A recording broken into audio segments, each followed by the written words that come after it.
जय हिंद दोस्तों। आज की इस वीडियो में हम लोग देखेंगे बिहार दरोगा का मेंस का टेस्ट सीरीज जो खान सर के द्वारा आयोजन किया जा रहा है। तो ये सेट नंबर 2 है। तो आप लोग अगर चैनल पर नए आए हैं तो प्लीज़ चैनल को सब्सक्राइब कर दें ताकि बिहार दरोगा टेस्ट सीरीज से रिलेटेड पल पल की अपडेट आप लोग तक पहुंचता रहे। तो आइए वीडियो शुरू करते हैं। वीडियो अगर अच्छी लगी तो आप एक लाइक कर दें और जो भी डाउट है आप लोग कमेंट करके पूछ सकते हैं और अपना स्कोर भी आप लोग कमेंट करके बताइएगा कि आप लोग ने कितना सही किया। तो आइए पहला क्वेश्चन पर देखते हैं। देखिए ये खान सर द्वारा बिहार दरोगा का वीकली टेस्ट जो चल रहा है वो टेस्ट नंबर 2 है। तो पहला क्वेश्चन देखते हैं दोस्तों। पहला क्वेश्चन कह रहा है कि निम्नलिखित कथनों पर विचार कीजिए। पहला कथन है कि महाद्वीपीय ढाल महासागर का वह हिस्सा है जो सबसे अधिक मछली पकड़ने के क्षेत्र के लिए उपयुक्त है। दूसरा ऑप्शन, अगाध मैदान में अवसादी निक्षेपों की कमी होती है क्योंकि यह महासागर के सबसे गहरे हिस्से होते हैं। तीसरा कह रहा है कि समुद्री कंदराएं अक्सर बड़ी नदियों के मुहाने के सामने पाई जाती है। तो आप लोग के बताना है कि इसमें कितने सही हैं। तो आप लोग कमेंट करके ज़रूर बताइएगा कि ये तीनों कथन में से कौन सा सही है। तो इसका राइट आंसर ऑप्शन 1 हो जाएगा। महाद्वीपीय ढाल महासागर का वह हिस्सा जो सबसे अधिक मछली पकड़ने के क्षेत्र के लिए उपयुक्त होता है। तो ऑप्शन नंबर ए इसका राइट आंसर है, इसलिए केवल 1 सही है। नेक्स्ट क्वेश्चन पर चलते हैं दोस्तों। अगला क्वेश्चन कहता है कि निम्नलिखित में से कौन सी जनजाति अंडमान और निकोबार द्वीप समूह विशेष रूप से कमजोर जनजातियां नहीं हैं। तो बताइए इसका राइट आंसर क्या होगा। ऑप्शन ए में है जारवा, ऑप्शन बी में है सेंटिलीज, ऑप्शन सी में ओंगो, ऑप्शन डी में है खासी। तो आप लोग कमेंट करके बताइए कि इसका राइट आंसर क्या होगा। तो इसका राइट आंसर ऑप्शन डी खासी। और ये भी याद रखिएगा दोस्तों कि ये जारवा है जो अंडमान निकोबार द्वीप से समूह से संबंधित है और खासी जनजाति मेघालय राज्य में पाया जाता है। नेक्स्ट क्वेश्चन देखते हैं दोस्तों। अगला क्वेश्चन कह रहा है कि जनगणना 2011 के अनुसार भारत का एकमात्र राज्य कौन सा है जहां जनसंख्या की दशकीय वृद्धि दर ऋणात्मक दर्ज की गई है। तो बताइए इसका राइट आंसर क्या होगा कि जनगणना 2011 के अनुसार भारत का एकमात्र राज्य कौन सा है जहां जनसंख्या की दशकीय वृद्धि ऋणात्मक दर्ज की गई है। ऑप्शन है केरल, नागालैंड, गोवा, सिक्किम। तो इसका आप लोग कमेंट करके बताइए दोस्तों कि इसका राइट आंसर क्या होगा। तो इसका सही आंसर ऑप्शन बी हो जाएगा, नागालैंड। 2011 के अनुसार नागालैंड एकमात्र ऐसा राज्य है जहाँ जनसंख्या बढ़ने के बजाय घट गई थी। तो आप लोग जनसंख्या से रिलेटेड भी देख कर जाइएगा। अगला क्वेश्चन देखते हैं दोस्तों। अगला क्वेश्चन कह रहा है कि निम्नलिखित युग्मों पर विचार कीजिए। देखिए युग्म स्थल और क्षेत्र का नाम है पोर्ट सूडान, लाल सागर तट यानी सूडान, राफा क्रॉसिंग मिस्र और गाजा सीमा, हार्मुज जल डमरू मध्य, कैस्पियन सागर और फारस की खाड़ी। कह रहा है कि उपयुक्त युग्मों में कितने सही सुमेलित है। सही सुमेलित आप लोग को बताना है कि जो ऊपर दिए युग्म है कितना सही है। देखिए पोर्ट सूडान, लाल सागर तट, राफा क्रॉसिंग मिस्र और गाजा और हार्मुज जल डमरू मध्य, कैस्पियन सागर और फारस की खाड़ी, इसमें कौन सही सुमेलित है। तो इसका राइट आंसर ऑप्शन बी हो जाएगा, केवल 2 युग्म। देखिए दोस्तों पोर्ट सूडान, लाल सागर सूडान पर इसका सही है। और तीसरा कह रहा है कि राफा क्रॉसिंग ये मिस्र और गाजा के बीच सही है। बाकी हार्मुज जल डमरू मध्य यह बिल्कुल गलत है, यह फारस और ओमान के खाड़ी को जोड़ता है। कैस्पियन सागर न होकर ओमान की खाड़ी होगा। अगला क्वेश्चन देखते हैं दोस्तों। अगला क्वेश्चन क्या कह रहा है? अगला क्वेश्चन कह रहा है कि एशियाई बब्बर शेर का दुनिया में एकमात्र प्राकृतिक आवास कौन सा है? आप लोग सही जवाब दीजिएगा कि एशियाई बब्बर शेर का दुनिया में एकमात्र प्राकृतिक आवास कौन सा है? तो इसका राइट आंसर ऑप्शन बी हो जाएगा, गिर राष्ट्रीय उद्यान, गुजरात। तो ये याद रखिएगा। आप लोग बताइएगा कि जिम कॉर्बेट उत्तराखंड ये भारत का पहला राष्ट्रीय उद्यान था। अगला क्वेश्चन देखते हैं दोस्तों कि भारत का सबसे ऊंचा जलप्रपात कुंचिकल किस नदी पर स्थित है? बताइए आप लोग, इसका राइट आंसर क्या होगा कि भारत का सबसे ऊंचा जलप्रपात कुंचिकल किस नदी पर स्थित है? तो इसका राइट आंसर ऑप्शन सी होगा, वाराही नदी। नेक्स्ट क्वेश्चन पर देखते हैं दोस्तों।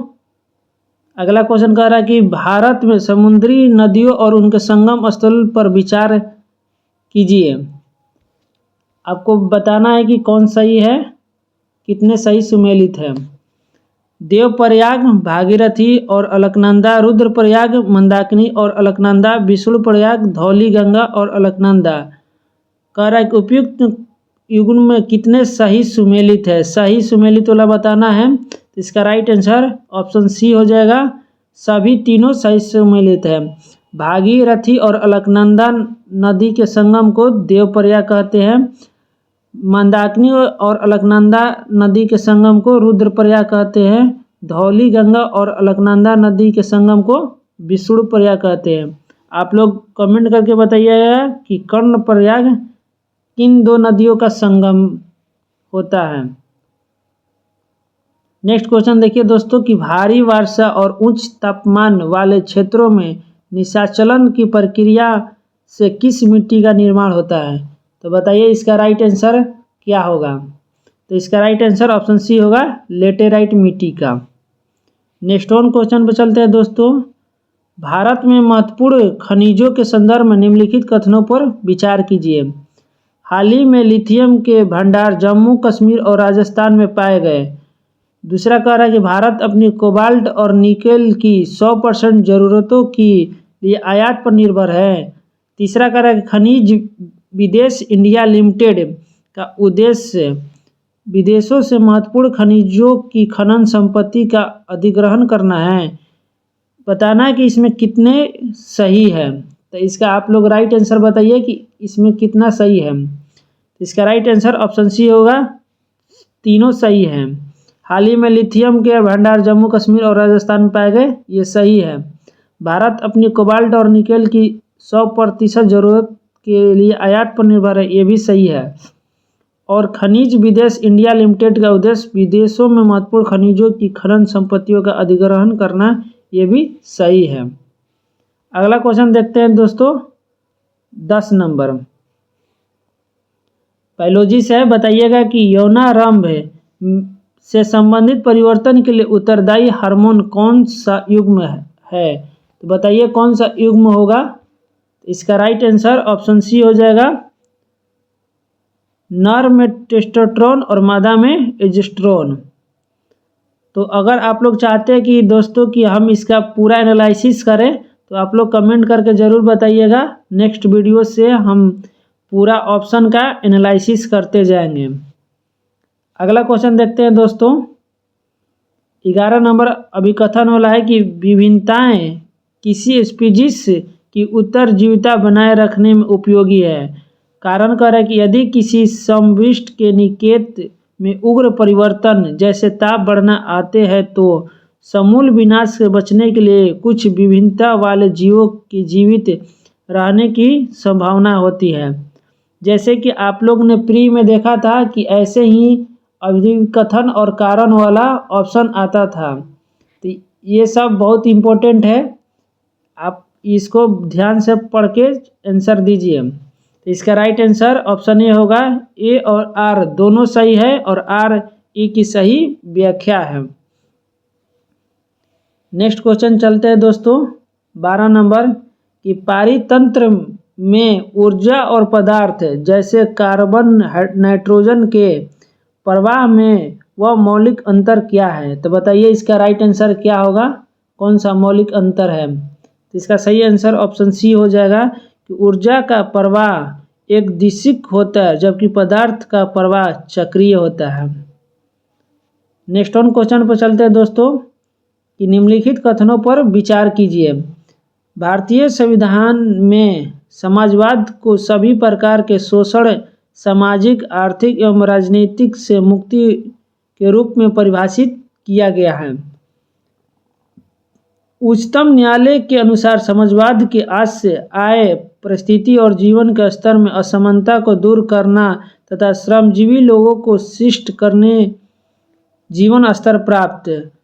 उपयुक्त कथन में कौन सा सही है आप लोग को बताना है। बताइए दोस्तों इसका राइट आंसर क्या होगा। तो इसका राइट आंसर केवल 2।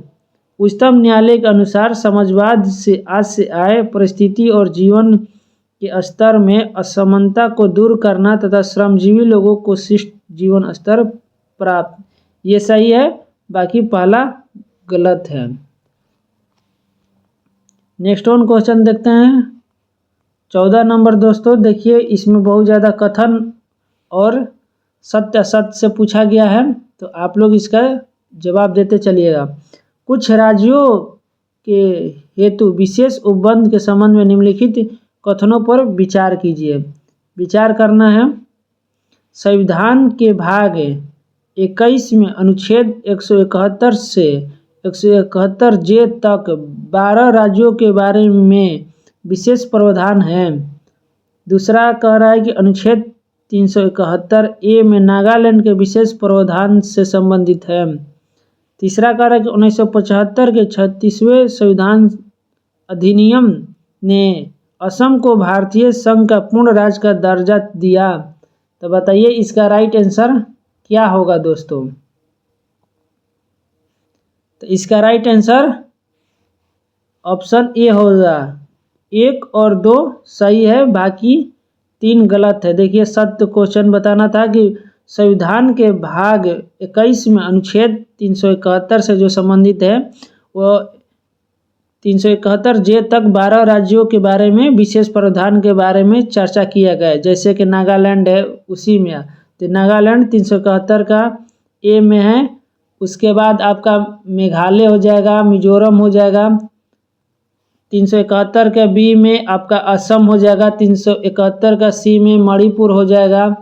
371 के डी और ई में आंध्र प्रदेश और तेलंगाना की चर्चा है। 371 का एफ में सिक्किम की चर्चा है। 371 के जी में मिजोरम की चर्चा है। इसी तरह से आगे भी चर्चा है। नेक्स्ट वन क्वेश्चन पर चलते हैं दोस्तों। व्याख्या करेंगे तो वीडियो लंबा हो जाएगा, इसलिए शॉर्ट में ही हम बता रहे हैं। आप लोग चाहते हैं कि हम व्याख्या करें तो कमेंट करके ज़रूर बताएं।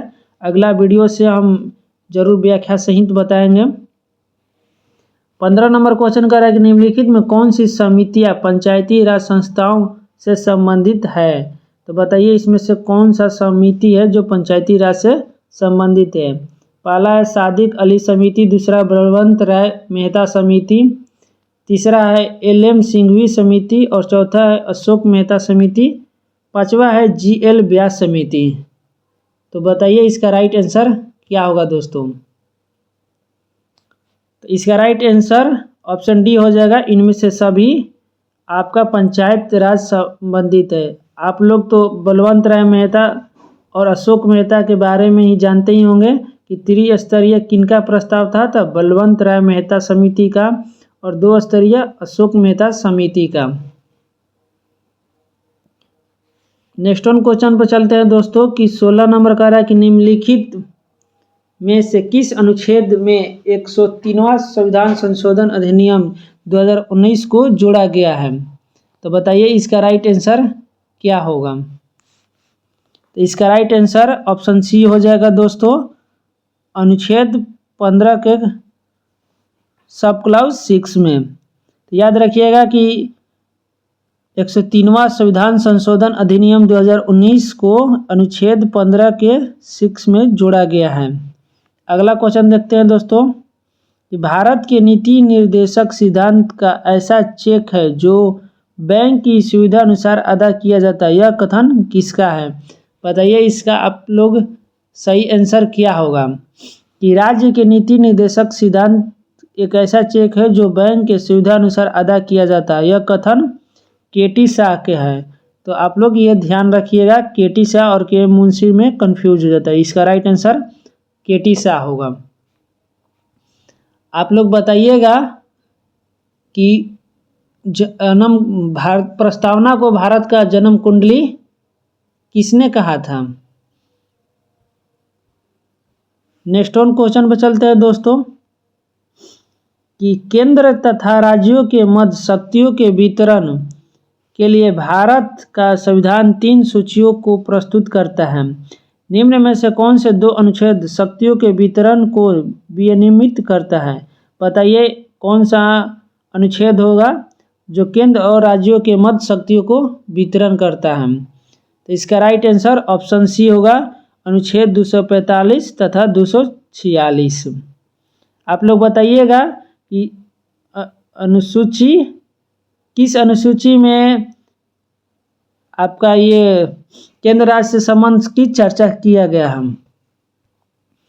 नेक्स्ट वन क्वेश्चन पर चलते हैं दोस्तों कि भारत के राजनीतिक दलों के संबंध में निम्नलिखित कथनों पर विचार कीजिए। जन प्रतिनिधित्व अधिनियम 1951 राजनीतिक दलों के पंजीकरण का प्रावधान करता है। राजनीतिक दलों का पंजीकरण का प्रावधान निर्वाचन आयोग करता है। राष्ट्रीय स्तर का राजनीतिक दल वह है जिसे लोकसभा में 3 विभिन्न राज्यों से 2% सीटें 11 सीटें प्राप्त हुई है।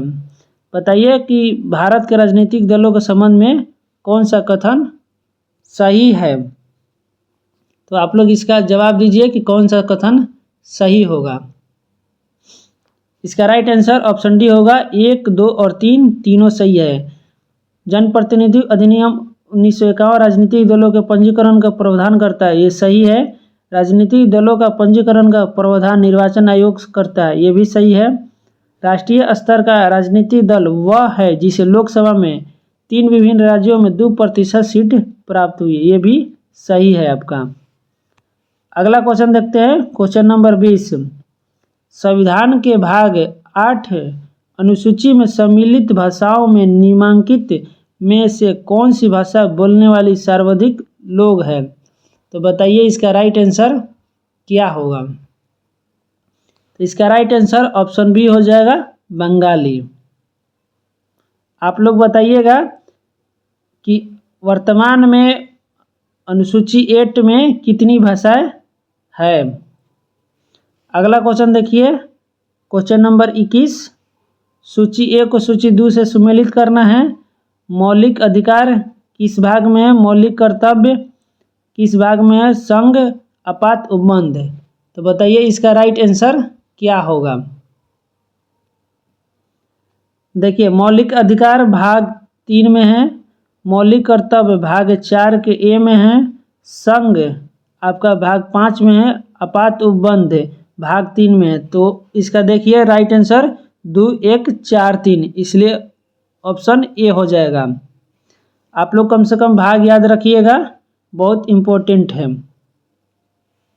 नेक्स्ट वन क्वेश्चन पर चलते हैं दोस्तों। अगला क्वेश्चन कह रहा है कि आंतरिक दलीय लोकतंत्र का उपयोग होता है ऐसी सरकार के लिए जो कई दलों द्वारा साझा कार्यक्रम के साथ गठित हो। दल का आंतरिक चुनाव जो दल के पदाधिकारियों के चयन हेतु समय समय पर हो। शासन की गोपनीयता जो शासन में साझेदारी करने वाले दलों के बीच में हो। इनमें से कोई नहीं। बताइए कि कौन सा आंतरिक दलीय लोकतंत्र का उपयोग होता है। तो कमेंट करके बताइए दोस्तों, इसका राइट आंसर बी होगा। दल का आंतरिक चुनाव जो दल के पदाधिकारी का चयन हेतु समय समय पर हो, यही उपयोग है। नेक्स्ट वन क्वेश्चन देखते हैं, क्वेश्चन नंबर 23। राज्यसभा के लिए नामांकित होने वाली प्रथम अभिनेत्री कौन है? बताइए इसका राइट आंसर क्या होगा। तो इसका राइट आंसर ऑप्शन बी हो जाएगा नरगिस दत्त। ये फिल्म से संबंधित है जो पहले बार राज्यसभा के लिए नामांकित हुई थी। अगला क्वेश्चन देखिए, क्वेश्चन नंबर 24 की महिलाओं को पंचायतों में आरक्षण भारत के संविधान के किस संशोधन द्वारा दिया गया है। बताइए इसका राइट आंसर क्या होगा। तो इसका राइट आंसर ऑप्शन डी हो जाएगा 73वां संविधान संशोधन। और देने वाला कौन सा राज्य है ये भी आप कमेंट करके बताइएगा।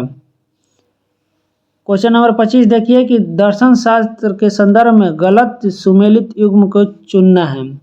सांख्य दर्शन कपिल मुनि, न्याय दर्शन गौतम, वैश्विक दर्शन कणाद, मीमांसा दर्शन चार्वाक। बताइए इसमें से गलत सुमेलित कौन है। आप लोग कमेंट करके बताइए। इसका राइट आंसर होगा मीमांसा दर्शन चार्वाक, ये गलत है। बाकी सांख्य दर्शन कपिल मुनि, यानी कपिल मुनि ने शंख बजाए, गौतम ऋषि ने न्याय दिए, और वैश्विक दर्शन कणाद।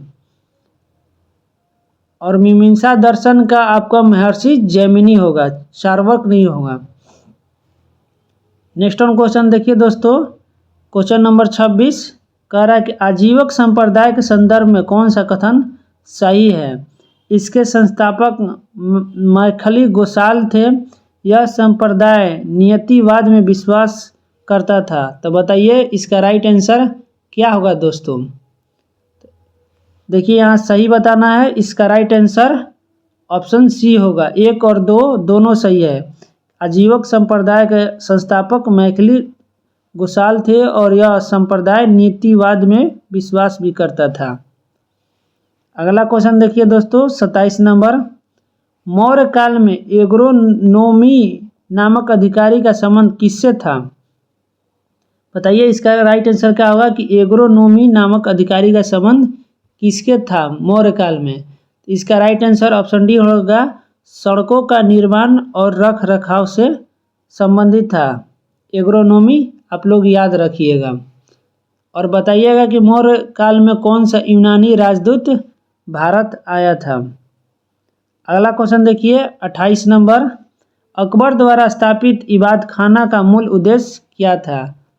बताइए इसका राइट आंसर क्या होगा।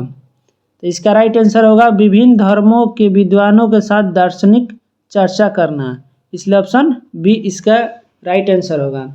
और आप लोग कमेंट करके बताइएगा कि अकबर द्वारा इबादत खाना किस ईस्वी में स्थापित किया गया। हम बता देते हैं यह फतेहपुर सीकरी में स्थापित किया गया था। और सन आप लोग बताइएगा कि कब किया गया था। अगला क्वेश्चन देखिए दोस्तों 29 नंबर की औरंगजेब द्वारा जजिया कर पुनः किस वर्ष लगाया गया था। तो बताइए इसका राइट आंसर क्या होगा। तो इसका सही आंसर ऑप्शन बी हो जाएगा 1679 में। तो बताइए आप लोग कि सबसे पहला जजिया कर लगाने वाला कौन सा शासक था और जजिया कर को पूर्णतः समाप्त कौन किया था। आप लोग इसका कमेंट करके बताइएगा ज़रूर। अगला क्वेश्चन देखते हैं कि अकबर के मनसबदारी प्रथा का संदर्भ में निम्नलिखित कथनों पर विचार कीजिए। जात पर मनसबदार की व्यक्तिगत स्थिति और वेतन को दर्शाता था। सवार पद उसके द्वारा रखे जाने वाले घुड़सवारों की संख्या को दर्शाता था। मनसबदारी पद केवल वंशानुगत आधार पर दिए जाते थे। तो बताइए कि कौन सा सही है। तो इसका राइट आंसर दोस्तों ऑप्शन बी हो जाएगा। 1 और 2 सही है जबकि 3 गलत है। जात पद मनसबदार के व्यक्तिगत स्थिति और वेतन को दर्शाता था। सवार पद उसके द्वारा रखे जाने वाले घुड़सवारों की संख्या को दर्शाता था। अगला क्वेश्चन देखते हैं दोस्तों कि शेरशाह सूरी के संदर्भ में निम्नलिखित कथनों पर विचार कीजिए। आइए विचार करते हैं क्या शेरशाह सूरी के बारे में कह रहा है। उसने दिल्ली के पुराने किले के भीतर किला कुहना मस्जिद का निर्माण करवाया। उसने भूमि माप के लिए सन की डंडी का प्रयोग किया और उपज का 1/3 भाग लगान के रूप में निर्धारित किया। उसने सिक्कों पर अपना नाम केवल फारसी लिपि में अंकित करवाया। तो बताइए कौन सा कथन सही है। तो आप लोग कमेंट करके बताइए कौन सा कथन सही है। इसका राइट आंसर होगा ऑप्शन सी 1 और 2 सही है कि उसने दिल्ली के पुराने किले के भीतर किला ए कुहना मस्जिद का निर्माण करवाया। उसने भूमि माप के लिए सन की डंडी का प्रयोग किया और उपज का 1/3 भाग लगान कर में निर्धारित किया। आप लोग कमेंट करके बताइए कि बिहार में शेरशाह सूरी का मकबरा कहाँ पर स्थित है। अगला क्वेश्चन देखते हैं दोस्तों। क्वेश्चन नंबर 32, दिल्ली सल्तनत के प्रशासनिक विभागों के संदर्भ में निम्नलिखित कथनों पर विचार कीजिए। आइए विचार करते हैं क्या कह रहे हैं। दीवान ए विजारत का संबंध राजस्व और वित्त विभाग से था जिसका प्रमुख वजीर होता था। दीवान ए अर्च सैन्य विभाग का था जिसकी स्थापना अलाउद्दीन खिलजी ने की थी। दीवान ए कजा ए मुमालिक न्याय विभाग का था जिसकी प्रमुख काजी होता था। बताइए इन कौन सा कथन सही है। विभाग के बारे में दिया है कि दीवान ए विजारत, दीवान ए अर्च, दीवान ए कजा ए मुमालिक। तो बताइए इसका राइट आंसर क्या होगा। तो इसका राइट आंसर होगा ऑप्शन ए 1 और 3 सही है जबकि 2 गलत है। यानी दीवान ए विजारत का संबंध राजस्व और वित्त विभाग से संबंधित था जिसका प्रमुख वजीर होता था। और तीसरा कह रहा है कि दीवान ए कजा ए मुमालिक न्याय विभाग से संबंधित था जिसका प्रमुख काजी होता था। अगला क्वेश्चन देखते हैं दोस्तों। विश्व इतिहास है कि नेपोलियन बोनापार्ट के संदर्भ में निम्नलिखित कथनों पर विचार कीजिए। उसे क्रांति का पुत्र और क्रांति का हंता दोनों कहा जाता है। ट्रेफलगर का युद्ध 1805 में नेपोलियन ने ब्रिटेन की नौसेना को पराजित किया था। 1815 के वाटरलू के युद्ध में नेपोलियन की अंतिम हार हुई। तो बताइए इनमें से कौन सा सही है दोस्तों। इसका राइट आंसर ऑप्शन ए हो जाएगा 1 और 3 सही है। उससे क्रांति का पुत्र और क्रांति का हंता दोनों कहा जाता है। और 1815 में वाटरलू के युद्ध में नेपोलियन की अंतिम हार हो गई थी। अगला क्वेश्चन देखते हैं दोस्तों। 1917 के रूसी क्रांति के दौरान बोल्शेविकों की शांति भूमि और रोटी के नारे का वास्तविक प्रभाव क्या था। तो बताइए इसका राइट आंसर क्या होगा। इसका सही आंसर ऑप्शन बी होगा। इसने किसानों और सैनिकों को बोल्शेविकों के पक्ष में लामबंद कर दिया। 1917 के रूसी क्रांति के दौरान किसानों और सैनिकों को बोल्शेविक के पक्ष में लामबंद कर दिया था। अगला क्वेश्चन देखते हैं दोस्तों। 1946 के कैबिनेट मिशन के बारे में निम्नलिखित में से कौन सा कथन सही है। इसने भारत के लिए त्रिस्तरीय प्रशासनिक ढांचे का प्रस्ताव दिया। इसने पाकिस्तान के मांग को स्पष्ट रूप से स्वीकार कर लिया था। मिशन के सदस्य पैथिक लॉरेंस, स्टैफोर्ड क्रिप्स और ए.वी. अलेक्जेंडर थे। तो बताइए दोस्तों कौन सा कथन सही है। तो इसका राइट आंसर ऑप्शन बी हो जाएगा 1 और 3 सही है। इसने भारत के लिए त्रिस्तरीय प्रशासनिक ढांचे का प्रस्ताव दिया था सही है। और मिशन के सदस्य पैथिक लॉरेंस, स्टैफोर्ड क्रिप्स और ए.वी. अलेक्जेंडर। इसका शॉर्ट में काल याद रखिएगा। के से क्रिप्स, ए से अलेक्जेंडर, एल से लॉरेंस सदस्य थे। अगला क्वेश्चन देखते हैं दोस्तों। 36 नंबर कि स्वदेशी आंदोलन के संदर्भ में निम्नलिखित कथनों पर विचार कीजिए। इसमें पहली बार महिला ने घर के 4 दीवारी के बाहर निकलकर धरना में भाग लिया। बंगाल के किसानों ने इस आंदोलन में बड़े पैमाने पर सक्रिय भागीदारी निभाई। 22 साल के अश्विनी कुमार दत्त ने स्वदेश बांधो समिति के माध्यम से जनमत जुटाया। बताइए दोस्तों कौन सा ऑप्शन सही है। तो इसका राइट आंसर ऑप्शन बी होगा, 1 और 3 सही है। इसमें पहली बार किसमें, स्वदेशी आंदोलन में पहली बार महिलाओं ने घर के 4 दीवारी से बाहर निकलकर धरना में भाग लिया था। और 22 साल के अश्विनी कुमार दत्त ने स्वदेश बांधो समिति के माध्यम से जनमत जुटाया था।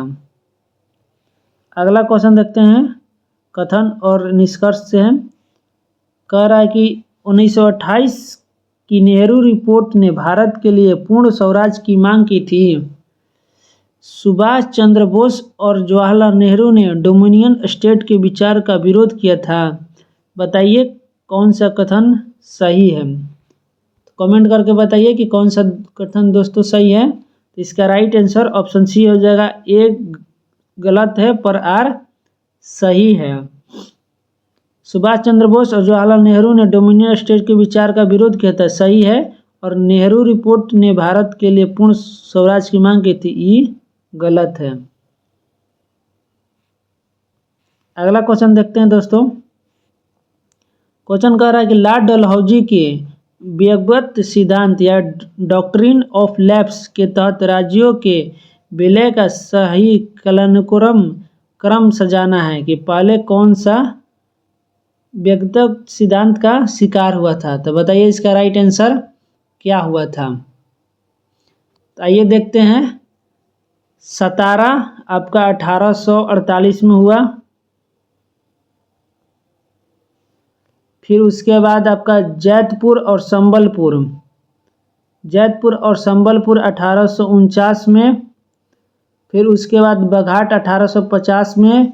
उदयपुर आपका 1852 में। उसके बाद आपका झांसी 1853 में। तो आप लोग मिलान कर लीजिए कि इसका सही उत्तर क्या होगा। इसका सही उत्तर होगा ऑप्शन बी, पहले सतारा हुआ, उसके बाद संबलपुर, उसके बाद उदयपुर, उसके बाद झांसी और अंत में नागपुर। सबसे पहले कौन हुआ था 1848 में, सतारा।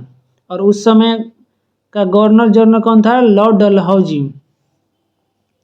अगला क्वेश्चन देखते हैं दोस्तों कि भारत शासन अधिनियम 1935 के बारे में कौन सा कथन असत्य है। असत्य बताना है कि कौन सा कथन असत्य है। इसने केंद्र में द्वैध शासन की स्थापना की। इसने प्रांतों में द्वैध शासन को समाप्त कर प्रांतीय स्वायत्त लागू की। इसके तहत संघीय न्यायालय की स्थापना का प्रावधान था। इसने वायसराय की परिषद में भारतीय सदस्यों की संख्या को सीमित कर दिया। बताइए भारत शासन अधिनियम 1935 के बारे में कौन सा कथन गलत है। तो इसका राइट आंसर ऑप्शन डी होगा कि इसने वायसराय की परिषद में भारतीय सदस्यों की संख्या सीमित कर दी थी, ये गलत है।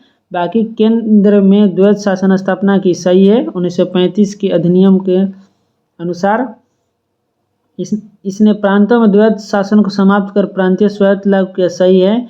इसके तहत संघीय न्यायालय की स्थापना का प्रावधान था, ये भी सही है। अगला क्वेश्चन देखिए दोस्तों, क्वेश्चन नंबर 40 की कथन और कारण है कि मनुष्य की अमाशय में श्लेष्मा का श्रावण महत्वपूर्ण है।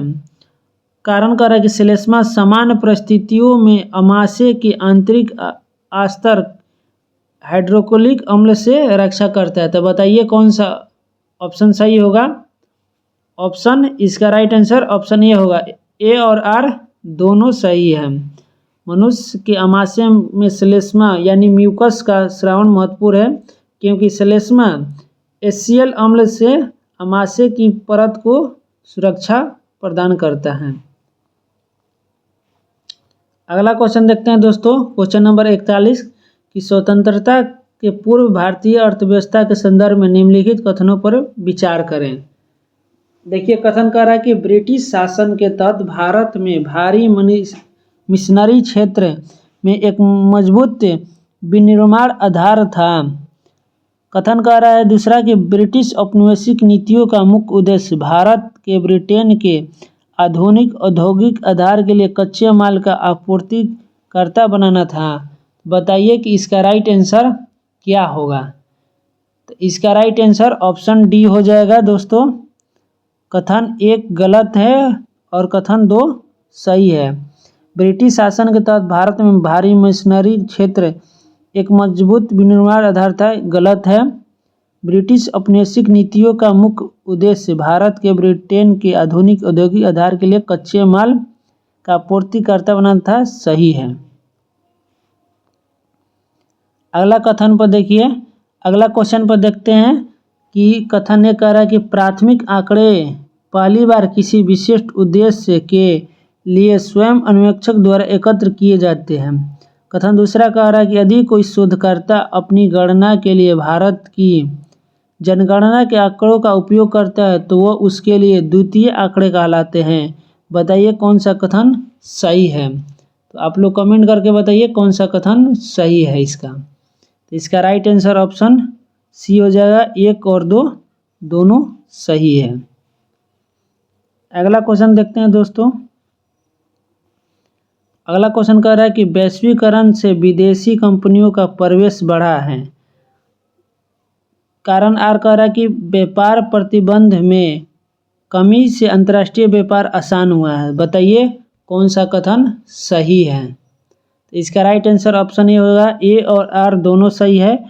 आर ए की सही व्याख्या है कि वैश्वीकरण से विदेशी कंपनियों का प्रवेश बढ़ा है और व्यापार प्रतिबंध में कमी से अंतर्राष्ट्रीय व्यापार आसान हुआ है।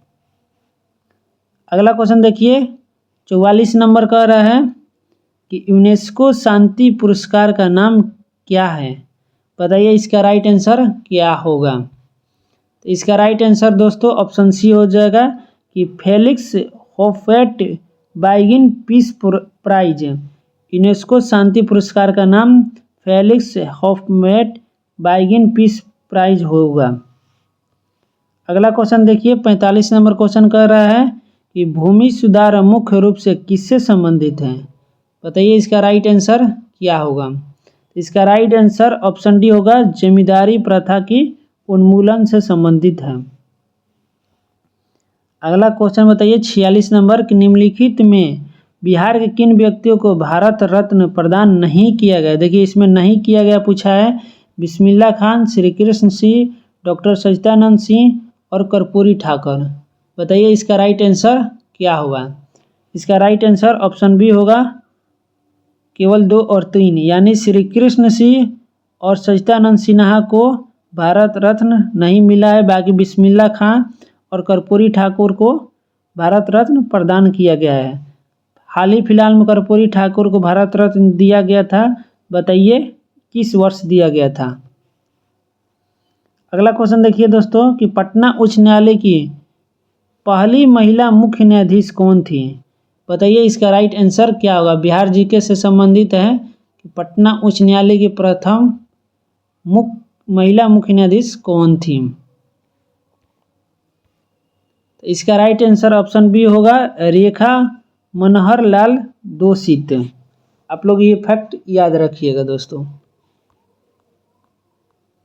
अगर हो सके तो कमेंट करके बताइएगा कि पटना उच्च न्यायालय की स्थापना कब की गई थी। अगला क्वेश्चन देखिए 48 नंबर कि बिहार में पाल कला के संबंध में निम्नलिखित कथनों पर विचार कीजिए।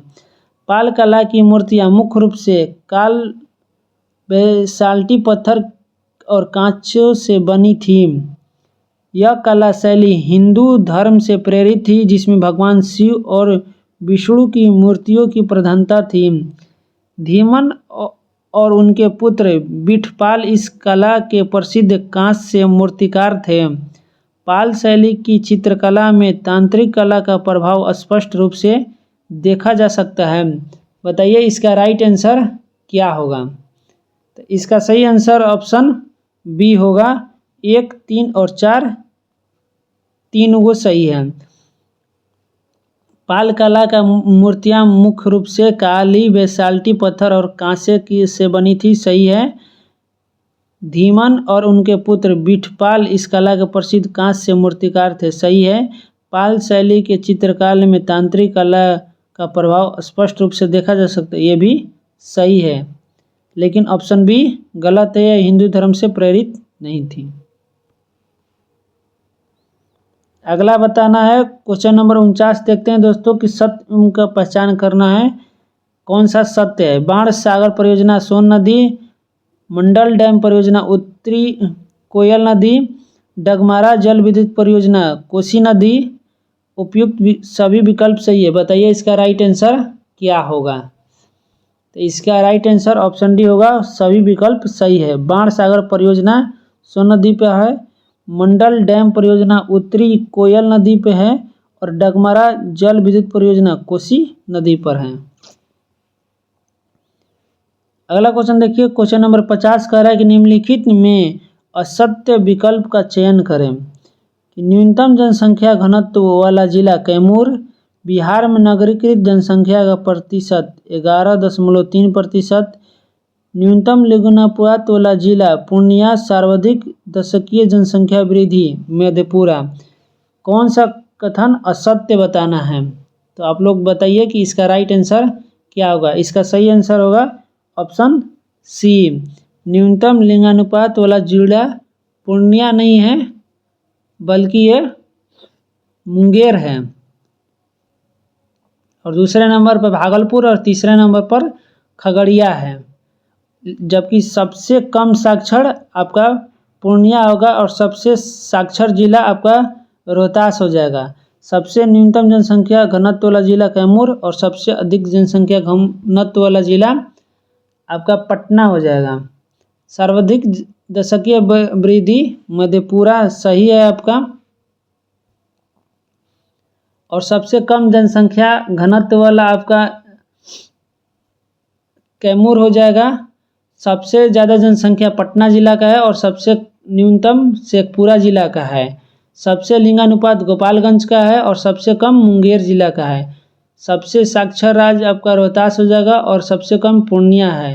सबसे ज़्यादा दशकीय वृद्धि मधेपुरा है और सबसे कम गोपालगंज है। तो ये भी फैक्ट आप लोग याद रखिएगा। अगला क्वेश्चन देखते हैं 51 नंबर, बिहार का पहला जैविक ग्राम केडिया किस जिला में स्थित है? बताइए इसका राइट आंसर क्या होगा? तो इसका सही उत्तर ऑप्शन डी जमुई जिला में हो जाएगा और प्रखंड बरहट प्रखंड में स्थित है। अगला क्वेश्चन देखते हैं दोस्तों, क्वेश्चन नंबर 52, निम्नलिखित विकल्पों को असत्य युग्म की पहचान करें। असत्य युग्म का पहचान करना है कि कांटी बिजली परियोजना Muzaffarpur, Kahalgaon super thermal power Bhagalpur, Nabinagar Vidyut Utpadan निगम औरंगाबाद। उपयुक्त में कोई नहीं, बताइए कौन सा असत्य बताना है आपको? तो इसका राइट आंसर ऑप्शन डी होगा, उपयुक्त में कोई नहीं, यानी कोई नहीं आपका सत्य, सभी सही है। कांटी बिजली परियोजना मुजफ्फरपुर, अब इसका पूरा नाम हो गया George Fernandes thermal power station कर दिया गया है।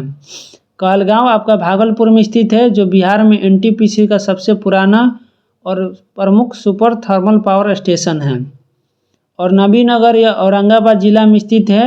यह सुपर थर्मल पावर प्रोजेक्ट यानी एसटीपीपी और बिहार की बिजली ज़रूरत को पूरा करने की बड़ी भूमिका अदा करता है। अगला क्वेश्चन देखते हैं, क्वेश्चन नंबर 53 कि अंतर्राष्ट्रीय बुकर पुरस्कार 2024 भानु मुश्ताक की हार्ट लैम्प हेतु प्राप्त हुआ। हार्ट लैम्प मुख्य रूप से कन्नड़ भाषा में लिखी गई है। हार्ट लैम्प पुस्तक की अंग्रेजी अनुवाद दीपा भस्ती द्वारा किया गया। सत्य कथन का पहचान करना है, बताइए इसमें से कौन सा कथन सही है? इसका राइट आंसर ऑप्शन बी होगा, 2 और 3 सही है। यानी हार्ट लैम्प मुख्य रूप से कन्नड़ भाषा में लिखी गई है और हार्ट लैम्प पुस्तक का अंग्रेजी अनुवाद दीपा भस्ती द्वारा किया गया है। जबकि अंतर्राष्ट्रीय बुकर पुरस्कार 2024 भानु मुश्ताक को हार्ट लैम्प तो प्राप्त नहीं हुआ है।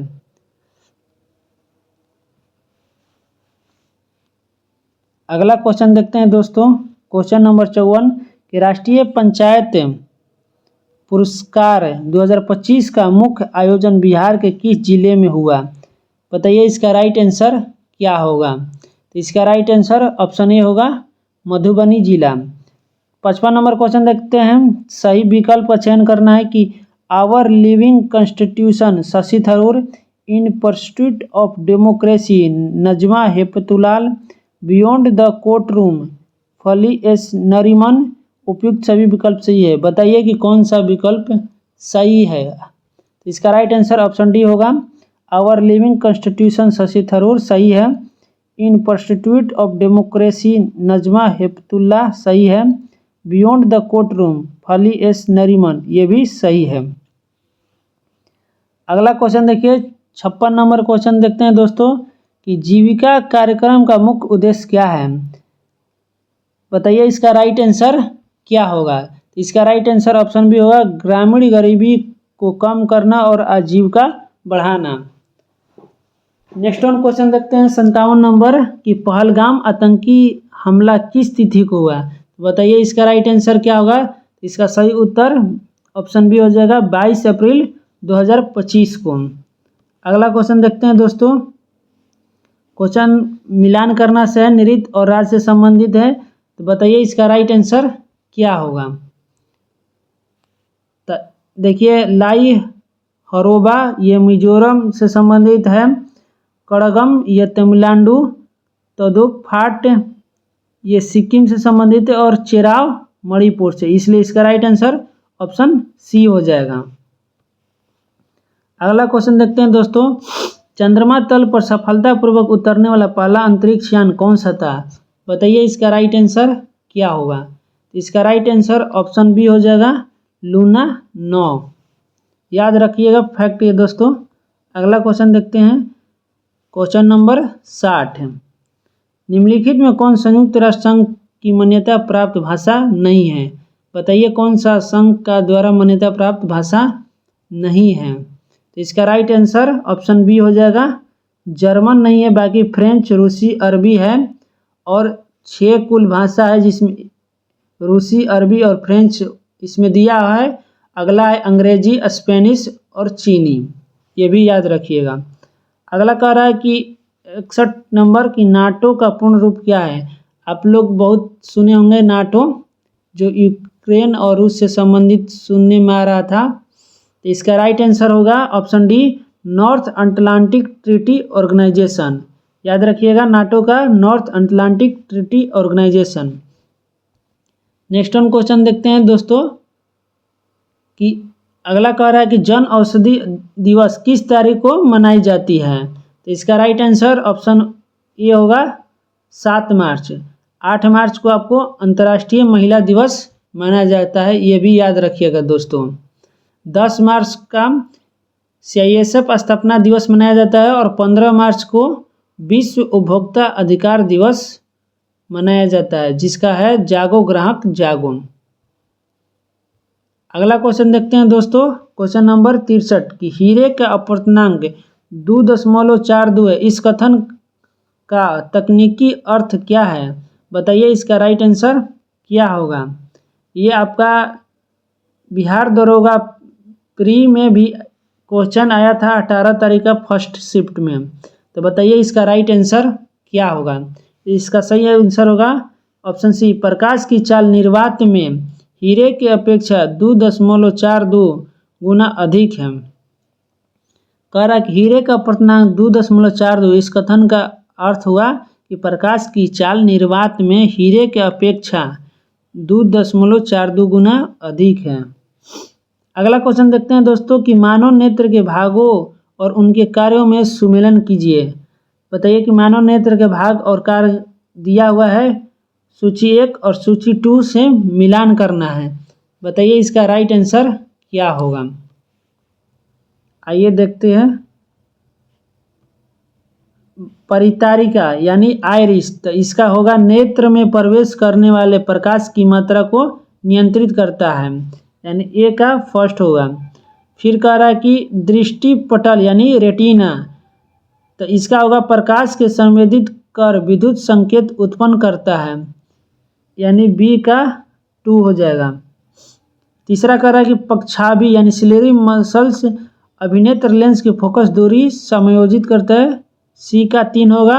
और एक बच गया पुतली प्यूपल परितारिका का छिद्र जो प्रकाश का मार्ग है, इसलिए इसका राइट आंसर ऑप्शन ए हो जाएगा।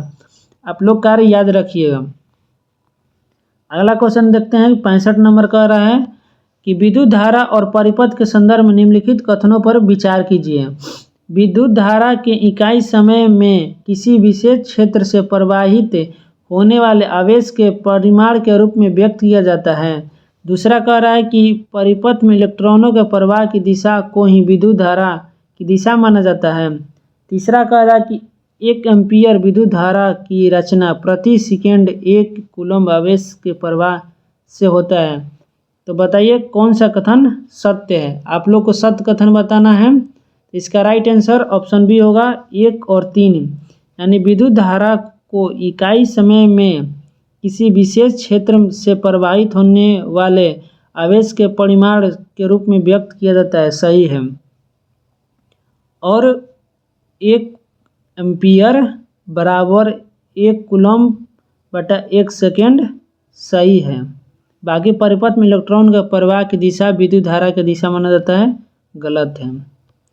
अगला क्वेश्चन देखिए 66 नंबर क्वेश्चन कह रहा है कि एक विद्युत चुंबक की प्रबलता किन कारकों पर निर्भर करता है। बताइए इसका राइट आंसर क्या होगा। परिनालिका में प्रवाहित विद्युत धारा के परिमाण पर, परिनालिका में फेरों की संख्या पर, क्रोड के पदार्थ की प्रकृति जैसे नरम लोहा पर। तो इसका राइट आंसर ऑप्शन डी होगा कि 1, 2, 3 सभी पर निर्भर करता है। परिनालिका में प्रवाहित विद्युत धारा के परिमाण पर भी निर्भर करता है, परिनालिका में फेरों की संख्या पर भी, क्रोड के पदार्थ की प्रकृति पर भी निर्भर करता है। अगला क्वेश्चन देखिए 67 नंबर क्वेश्चन कह रहा है कि दक्षिण हस्त अंगुष्ठ नियम का उपयोग किसकी दिशा ज्ञात करने के लिए किया जाता है। तो बताइए इसका राइट आंसर क्या होगा। तो इसका राइट आंसर ऑप्शन बी होगा कि धारावाही चालक के चारों ओर उत्पन्न चुंबकीय क्षेत्र की दिशा। दक्षिण हस्त अंगूठ के नियम से धारावाहिक चालक के चारों ओर उत्पन्न चुंबकीय क्षेत्र की दिशा ज्ञात किया जाता है, याद रखिएगा दोस्तों। अगला क्वेश्चन देखिए 68 नंबर कह रहा है कि वाहनों में पश्च से दृश्य दर्पण के रूप में उत्तर दर्पण को वरीयता क्यों दी जाती है। बताइए इसका राइट आंसर क्या होगा कि उत्तर दर्पण क्यों लगाया जाता है। तो इसका राइट आंसर ऑप्शन बी होगा 1 और 3, यानी यह सदैव सीधा प्रतिबिंब बनाते हैं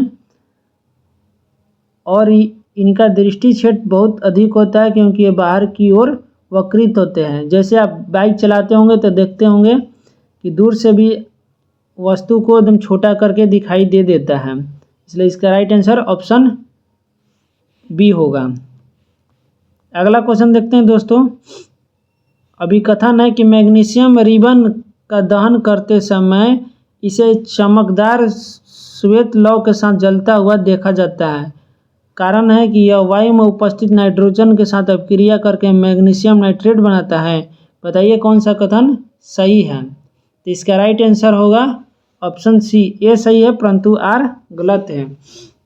मैग्नीशियम रिबन का दहन करते समय इसे चमकदार श्वेत लौ के साथ जलता हुआ देखा जाता है, ये सही है, परंतु ये नाइट्रोजन के साथ अपक्रिया नहीं करता है बल्कि ऑक्सीजन के साथ अपक्रिया करेगा। अगला क्वेश्चन देखते हैं दोस्तों 70 नंबर कह रहा है कि निम्नलिखित कथनों में असत्य चुनना है। रबड़ के एक सूत्र इकाई में जल की निश्चित अणुओं की संख्या को क्रिस्टलन का जल कहते हैं। कॉपर सल्फेट के क्रिस्टल गर्म करने पर श्वेत हो जाते हैं। जिप्सम में क्रिस्टलन के जल के 5 अणु होते हैं। प्लास्टर ऑफ पेरिस का उपयोग खिलौना बनाने में होता है। बताइए कौन सा कथन सही है। असत्य पहले बताना है। इसका राइट आंसर ऑप्शन सी होगा कि जिप्सम में क्रिस्टल के जल के 5 अणु होते, यह गलत है, बाकी सब सही है। कि प्लास्टर ऑफ पेरिस का उपयोग खिलौना बनाने में होता है, सही है। कॉपर सल्फेट क्रिस्टल गर्म करने पर श्वेत हो जाते हैं, सही है। और रबड़ का निश्चित अणुओं में क्रिस्टलन का जल कहते हैं, ये भी सही है। 74 नंबर क्वेश्चन देखते हैं। अभी कथन कह रहा है कि जब कार्बन डाइऑक्साइड गैस को चूने की पानी में प्रवाहित किया जाता है तो वह दूधिया हो जाता है, लेकिन अधिक मात्रा में गैस प्रवाहित करने पर वह पुनः रंगहीन हो जाता है। कारण बताइए दिया है कि चूने का पानी CO2 से क्रिया करके पहले अविलय कैल्शियम कार्बोनेट बनाता है, जो बाद में अधिक CO2 और जल के साथ क्रिया करके विलय कैल्शियम हाइड्रोजन कार्बोनेट में बदल जाता है। तो बताइए कौन सा कथन सही है। इसका राइट आंसर ऑप्शन ए होगा। ए और आर दोनों सही है और आर ए की सही व्याख्या भी करता है। अगला क्वेश्चन देखिए दोस्तों कि मिश्र धातु के संगठनों का गलत मिलान चुनना है कि कौन सा गलत मिलान है। पीतल, तांबा, जस्ता, इसका शॉर्ट ट्रिक है पिताजी याद रखिएगा, सही है। कांसा, तांबा और टीन, ये भी सही है। सोल्डर, सीसा और टीन, सही है। अमलगम, लोहा और पारा, ये गलत है। अमलगम में लोहा और पारा नहीं होते हैं। इसका राइट आंसर ऑप्शन डी हो जाएगा। अगला क्वेश्चन देखते हैं। 73 नंबर क्वेश्चन कह रहा है कि जैव निम्नकरणीय पदार्थ के बारे में असत्य कथन चुनना है। तो बताइए असत्य कौन सा कथन है। तो इसका राइट आंसर ऑप्शन बी होगा कि इनका अपघटन जीवाणु अथवा मृत जीवों द्वारा आसानी से हो जाता है। जैव निम्नकरणीय है तो इसका आसानी से अपघटन नहीं होगा। बाकी ये पदार्थ समानतः अक्रिय होते हैं, सही है। ये लंबे समय तक पर्यावरण में बने रहते, सही है। या पर्यावरण के अन्य सदस्यों को हानि पहुंचा सकते, ये भी सही है। अगला क्वेश्चन कहता है दोस्तों 74 नंबर कि मानव हृदय में रुधिर परिसंचरण के संबंध में निम्नलिखित कथनों पर विचार करें। सही कूट चुनना है, तो बताइए कौन सा सही कूट होगा। इसका राइट आंसर ऑप्शन ए होगा। ऑक्सीजन प्रचुर रुधिर फुसफुस से हृदय और के बाएं अलिंद में आता है, सही है। जब बायां अलिंद संकुचित होता है तो रुधिर बाएं निलय में स्थानांतरित होता है, सही है। और वाल्व उल्टी दिशा में रुधिर प्रवाह को रोकना सुनिश्चित करता है, ये सही है। जबकि अलिंद की अपेक्षा निलय की पेशियां भी पतली होती हैं क्योंकि उनमें केवल पास के अंगों में रक्त भेजना होता है, ये गलत है। अगला क्वेश्चन कह रहा है कि पत्तियों में गैसों का आदान प्रदान रंध्रों के द्वारा होता है। रंध्रों के खुलने और बंद होने के कार्य निम्नलिखित में किसका है। बताइए इसका राइट आंसर क्या होगा। कि रंध्रों का खुलने और बंद होने का कार्य किसका है, तो इसका राइट आंसर ऑप्शन बी होगा। द्वार कोशिकाएं, इंग्लिश भी याद रखिएगा, गार्ड सेल्स की पत्तियों में गैसों का आदान प्रदान रंध्रों द्वारा होता है और खुलने और बंद होने का कार्य द्वार कोशिकाएं का होता है। अगला क्वेश्चन देखिए क्वेश्चन नंबर 76 कह रहा है कि सूची 1 से सूची 2 मिलान करना है। ऑक्सीजन की अनुपस्थिति, बताइए इसका राइट आंसर क्या होगा मिलान करके। तो इसका सही आंसर ऑप्शन ए होगा कि ऑक्सीजन की अनुपस्थिति में इथेनॉल कार्बन डाइऑक्साइड प्लस ऊर्जा का निर्माण होगा। ऑक्सीजन की अभाव पेशी में आपका लैक्टिक अम्ल और ऊर्जा का निर्माण होता है। ऑक्सीजन की उपस्थिति यानी माइटोकॉन्ड्रिया में कार्बन डाइऑक्साइड, जल और ऊर्जा का निर्माण होता है, इसलिए राइट आंसर ऑप्शन ए हो जाएगा। अगला क्वेश्चन देखिए दोस्तों कि 77 नंबर क्वेश्चन कह रहा है कि तंत्रिका कोशिकाओं में सूचनाओं के प्रवाह का सही क्रम का चयन करें। बताइए इसका राइट आंसर क्या होगा। तो इसका राइट आंसर ऑप्शन बी होगा। पहले दुर्मृका, फिर कोशिकाकाय, फिर तंत्रिकाक्ष और तंत्रिका का अंतिम सीरा। तो इस तरह इसका राइट आंसर ऑप्शन बी होगा। अगला क्वेश्चन देखते हैं दोस्तों 78 नंबर कि नीचे दिए गए महासागरों को उनकी विशेषताओं से सही मिलान कीजिए। बताइए कि इसका राइट आंसर क्या होगा। विशेषता और महासागर का मिलान करना है। तो इसका राइट आंसर प्रशांत महासागर, जैसा कि आप जानते हैं सबसे बड़ा महासागर और गहरा महासागर प्रशांत महासागर, इसलिए ऑप्शन सी हो जाएगा। फिर कह रहा है कि अटलांटिक महासागर, तो अटलांटिक महासागर एस आकार का महासागर है, ऑप्शन डी हो जाएगा। हिंद महासागर, हिंद महासागर सबसे गर्म महासागर है, ऑप्शन बी हो जाएगा। आर्कटिक महासागर, तो आर्कटिक सबसे छोटा और सबसे ठंडा महासागर है, ऑप्शन ए होगा। और दक्षिण महासागर ये आपका अंटार्कटिका के चारों ओर स्थित है, इसलिए ऑप्शन ई होगा, यानी राइट आंसर ऑप्शन ए हो जाएगा। अगला देखिए, अब रीजनिंग है, रीजनिंग आप लोग बना लीजिएगा, हम आंसर बता देते हैं। इसका राइट आंसर ऑप्शन बी होगा 11। अगला क्वेश्चन देखिए 80 नंबर, 80 का राइट आंसर ऑप्शन सी होगा। देखिए ABC ज्ञात कीजिए जो आकृति टुकड़ों द्वारा बनाई जा सकती है, इसमें से बताना है कि कौन बनाई जा सकती है। जैसे आप देखते हैं कि इसी के आधार पर ये सेम मिल रहा है, बाकी नहीं मिल रहा है, इसलिए ऑप्शन सी हो जाएगा। ये देखिए पेपर फोल्डिंग है, मोड़ के काटा हुआ है, तो बताइए इसका राइट आंसर क्या होगा। 81 नंबर क्वेश्चन का आपका राइट आंसर ऑप्शन सी हो जाएगा, ऑप्शन डी। आगे देखते हैं 82 का डिग्री पूछा है कि एंगल DAE का मान पूछा है, DA और E का, यानी इस एंगल का मान बताना है कि कितना डिग्री होगा। तो इसका राइट आंसर ऑप्शन ए होगा 15 डिग्री। अगला क्वेश्चन देखते हैं, HCF बताना है कि एक है, तो कौन सा कथन सही है। इसका राइट आंसर ऑप्शन ए होगा 101 और 203 सही है। 84 नंबर क्वेश्चन देखिए, पासाओं से संबंधित हैं, पूर्ण घर होने की प्रायिकता क्या होगा। तो इसका राइट आंसर ऑप्शन डी होगा। 85 नंबर क्वेश्चन आप लोग मैथ बना लीजिएगा, मैथ बनाने के लिए यहाँ जगह नहीं है, इसलिए हम नहीं बना रहे हैं। अगर कहिएगा तो नेक्स्ट वीडियो में हम मैथ सॉल्यूशन के साथ PDF सेंड कर देंगे। तो इसका राइट आंसर 85 का ये होगा। अगला देखिए 86 नंबर कह रहा है कि माध्यिका ज्ञात करना है। माध्यिका का राइट आंसर ऑप्शन बी होगा। जैसे कि आप लोग माध्यिका जानते हैं बीच वाला, तो आप लोग क्रम से सजाया हुआ है और आप लोग बीच वाला निकाल लीजिएगा। 87 नंबर क्वेश्चन कह रहा है कि NC1 और NC2 n का मान ज्ञात करना है। तो इसका राइट आंसर ऑप्शन बी होगा। 88 नंबर देखिए क्वेश्चन कर रहा है, तो 88 नंबर का ऑप्शन डी होगा।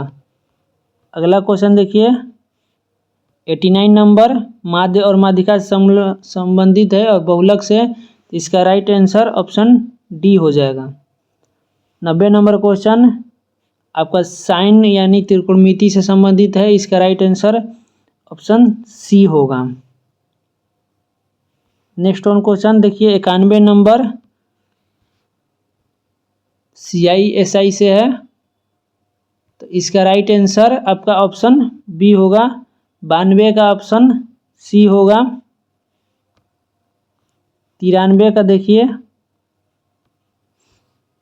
93 का आपका ऑप्शन नंबर डी हो जाएगा। और 94 का आपका त्रिभुजों की संख्या बताना है, तो 94 का ऑप्शन डी होगा। 13 गो गिन लीजिएगा आप, 1 2 3 ऐसे करके। नेक्स्ट वन क्वेश्चन देख लीजिए 95 का आपको आपस में बदल के बताना है कौन सा होगा। तो इसका राइट आंसर ऑप्शन सी हो जाएगा। और 96 का आपका दायां बायां मुड़ने वाला है, तो इसका राइट आंसर ऑप्शन डी हो जाएगा।